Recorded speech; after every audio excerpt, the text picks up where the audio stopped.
ابو اسحاق فزاری اپنی کتاب میں لکھتے ہیں کہ رسول اکرم صلی اللہ علیہ وآلہ وسلم نے ایک لشکر بھیجا،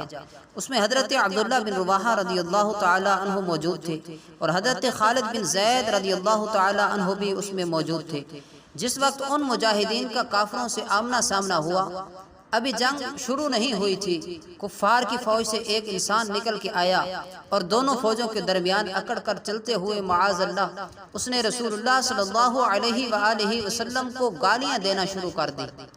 جنگ کا مرحلہ ابھی اس کے بعد شروع ہونے والا تھا اور اعلان جنگ کا دونوں طرف سے انتظار کیا جا رہا تھا، لیکن یہ بدبخت انسان جس وقت درمیان میں آ گیا اور رسول اکرم صلی اللہ علیہ وآلہ وسلم کے خلاف اس طرح کی زبان کھولنے لگا تو مسلمانوں کے لشکر سے ایک صحابی اس کے مقابلے میں نکلے۔ انہوں نے نکل کے یہ کہا، انا فلان ابن فلان و ابی فلان، میرا نام یہ ہے اور میرے ابا جی کا نام یہ ہے۔ صحابی یہ بتا کر پھر کہنے لگے، فسبنی وسب ابی وسب امی، گالی دینی ہے تو مجھے دو، گالی دینی ہے تو میرے باپ کو دو، اور گالی دینی ہے تو میری ماں کو دو۔ پھر فرمایا وَكُفَّ عَنْ سَبِّ رَسُولِ اللَّهِ صلی اللہ علیہ وسلم، پر میرے آقا علیہ السلام کو گالی مت دو، تم بدبخت ہو اور تم نے اتنا برا عمل شروع کر دیا ہے، ہم اپنے آپ کو اس کے لیے پیش کرتے ہیں، ہمیں گالیاں دو لیکن ہمارے آقا کو گالی مت دو۔ جس وقت صحابی نے یہ کہا تو اس بدبخت کی بری حرکت میں مزید اضافہ ہوا اور اس نے دوبارہ رسول کریم صلی اللہ علیہ وآلہ وسلم کو گالی دی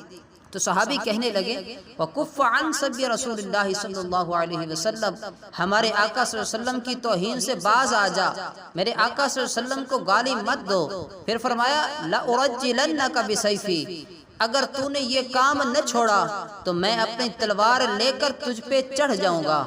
اس نے تیسری بار جس وقت گالی دی تو اب دو لشکروں میں سے ایک طرف گستاخ ہے جو توہین رسالت کر رہا ہے اور ادھر صحابی رسول ہیں جن کا بیدار ولولہ ہے، اور سید عالم صلی اللہ علیہ وآلہ وسلم کا عشق اور محبت سینے میں موج زن ہے، لہٰذا تلوار لے کر حملہ آور ہو گئے۔ جس وقت یہ اپنی فوج سے آگے نکلے تو اس بزدل نے اپنا چہرہ پھیرا اور دوڑ کے کافر فوج میں داخل ہو گیا۔ ادھر یہ صحابی رضی اللہ تعالی عنہ جو اپنی فوج سے جدا ہوئے ہیں اور اس گستاخ کو گستاخی کا مزہ چکھانا چاہتے ہیں، جب انہوں نے دیکھا کہ پوری فوج اعلان کی منتظر ہے، پتہ نہیں اس کا نتیجہ کیا بنتا ہے، جنگ شروع ہوتی ہے یا اس سے پہلے اس کا کوئی حل نکل آتا ہے، لیکن اس شخص نے جو گستاخی کی اور دوبارہ فوج میں داخل ہو گیا تو صحابی واپس نہیں مڑے، اس کے پیچھے دوڑتے ہوئے مشرکین کی صفوں کو چیرتے ہوئے اندر گھس گئے اور اپنی تلوار سے اس پہ حملہ کر دیا۔ ایسے میں ان ہزاروں کے اندر رسول اکرم صلی اللہ علیہ وآلہ وسلم کا ایک عاشق جو اس گستاخ کو مارنے کے لیے گیا، ہر طرف سے اس پہ حملہ ہو گیا اور وہ صحابی اپنے بدن پر زخم برداشت کرتے رہے، تیروں کے، تلواروں کے اور نیزوں کے زخم اپنے بدن پہ برداشت کرتے رہے اور مسلسل انہوں نے اپنا جہاد جاری رکھا یہاں تک کہ وہ مقام شہادت پہ فائز ہو گئے۔ اب سید عالم صلی اللہ علیہ وآلہ وسلم کو جس وقت اس عظیم کردار کا پتہ چلا، فوج واپس پہنچی، جنگ کا اختتام ہو گیا اور جو بھی اس کے نتائج تھے سامنے آ گئے۔ صحابہ کرام رضی اللہ عنہم نے جس وقت رسول اکرم صلی اللہ علیہ وآلہ وسلم کے سامنے اس پورے منظر کو رکھا اور حضرت خالد بن زید اور حضرت عبداللہ بن رواحہ رضی اللہ عنہما جو اس وقت جنگ کی قیادت کرنے میں موجود تھے، انہوں نے رسول اکرم صلی اللہ علیہ وآلہ وسلم کو جنگ کے افتتاح کا یہ منظر پیش کیا تو نبی اکرم صلی اللہ علیہ وسلم نے اس موقع پہ یہ الفاظ بولے، اعجبتم من رجل نصر اللہ ورسولہ، کیا تم اس بندے پر تعجب کرتے ہو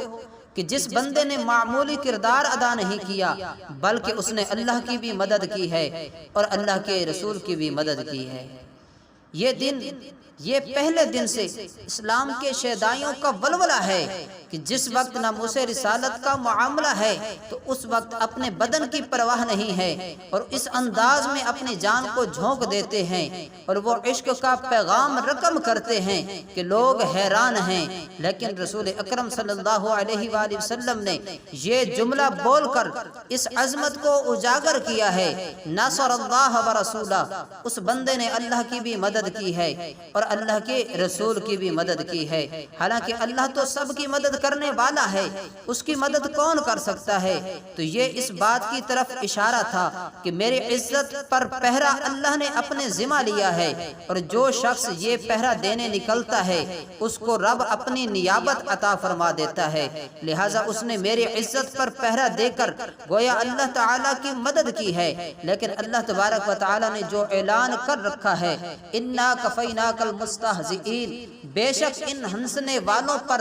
ہم تمہیں کفایت کرتے ہیں۔ میرے نبی، جو تمہیں گالیاں دے گا اس سے بدلہ میں لوں گا۔ تو اللہ تبارک و تعالیٰ اگر چاہے تو کن کہہ کر سب کو راکھ کر دے، لیکن اللہ تبارک و تعالیٰ اپنے بندوں کو طاقت دے کر گستاخوں سے انتقام لیتا ہے تاکہ دنیا کو پتہ چلے کہ جس رب کے بندوں کی اتنی طاقت ہے تو اس رب کی قدرتوں کا عالم کیا ہوگا۔